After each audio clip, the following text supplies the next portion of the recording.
Agora a economia. O Brasil registra melhor março na criação de empregos desde o ano de 2020. O repórter é Marcelo Matos. O emprego no Brasil se mantém em alta com o melhor março desde 2020. De acordo com o CAGED, o novo Cadastro Geral de Empregados e Desempregados, foram registrados 244 mil postos.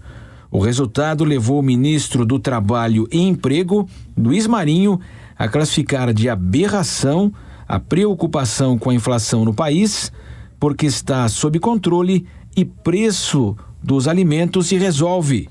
O gestor de fundos e analista de investimentos, Eduardo Velho, explica as diferenças nas visões políticas e as do mercado. Os setores mais ligados à atividade econômica, setor empresariais e claramente setor político, sempre vão realmente discutir, debater, criticar o Banco Central quando ele demora a cair a taxa de juros. Mas, de certa forma, é o lado político, você falou, isso vai ter sempre.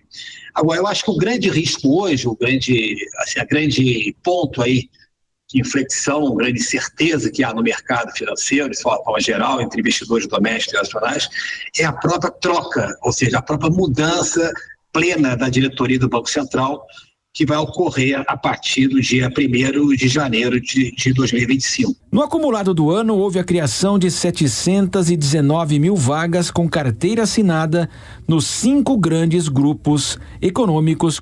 Redução da inflação com o aumento do nível de emprego, aumenta a massa salarial, ou seja, aumenta o consumo e, consequentemente, esse aumento do consumo gera mais emprego, ou seja, é um círculo, digamos, virtuoso, quer dizer, tem mais renda na economia, há mais demanda, há mais consumo, e com essa mais demanda, mais consumo, as empresas produzem mais e também contratam mais. No cenário externo, Eduardo Velho destaca que o arrefecimento das tensões no Oriente Médio evita alta no petróleo e ajuda a conter o dólar do Brasil, mas a permanente inflação nos Estados Unidos irá gerar reflexos no país. Vamos ter uma decisão importante, a manutenção da taxa de juros americana entre 5,25% e 5,5% ao ano, mas o foco todo vai ser no discurso do presidente Jerome Powell, do Federal Reserve, que deverá ser um discurso ainda muito duro. Aqui no Banco Central, como você tem uma disputa, uma atração de fluxo de capitais,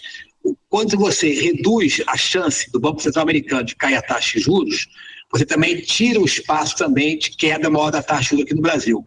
Então, se o Banco Central americano sinalizar que vai demorar a cair os juros, isso também reforça a probabilidade que o Banco Central vai reduzir em apenas 25 pontos a taxa de juros de maio. Na avaliação do economista, diante da sinalização do presidente do Banco Central, Campos Neto, é bem factível que a Selic continue em queda no Brasil, mas ao invés de 0,5% ao ano, o viés de baixa será reduzido para 0,25%.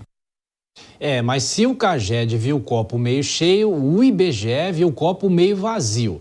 Dados divulgados também nesta terça-feira pelo Instituto Brasileiro de Geografia e Estatística apontaram que a taxa de desemprego avançou e chegou a 7,9% no trimestre encerrado em março, alta de 0,5 ponto percentual em relação ao trimestre anterior. Traduzindo em números reais, o Brasil tem mais de 8,5 milhões de pessoas desempregadas.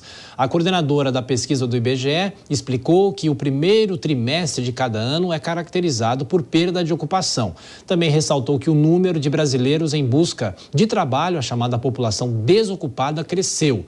Por outro lado, destacou que os empregos com carteira assinada não sofreram alterações, sinalizando a manutenção da formalização dos trabalhadores. Bom, Nelson Kobayar, sempre existem algumas divergências entre o CAGED e os números do IBGE, mas há a expectativa de que o segundo semestre, por ser o segundo semestre, seja mais aquecido e, portanto, o emprego pode ter um impulso. Agora, como é que a gente pode analisar esses dois lados? A gente tem uma novidade aí, né, Thiago, que é justamente essa questão da desoneração da folha. A depender do resultado do julgamento no Supremo Tribunal Federal, a gente pode ter mais ou menos empregos, até porque a desoneração era para aqueles setores os que mais empregam. Então, naturalmente, que o resultado desse julgamento vai impactar na criação de mais empregos, na manutenção do status atual ou na piora do cenário.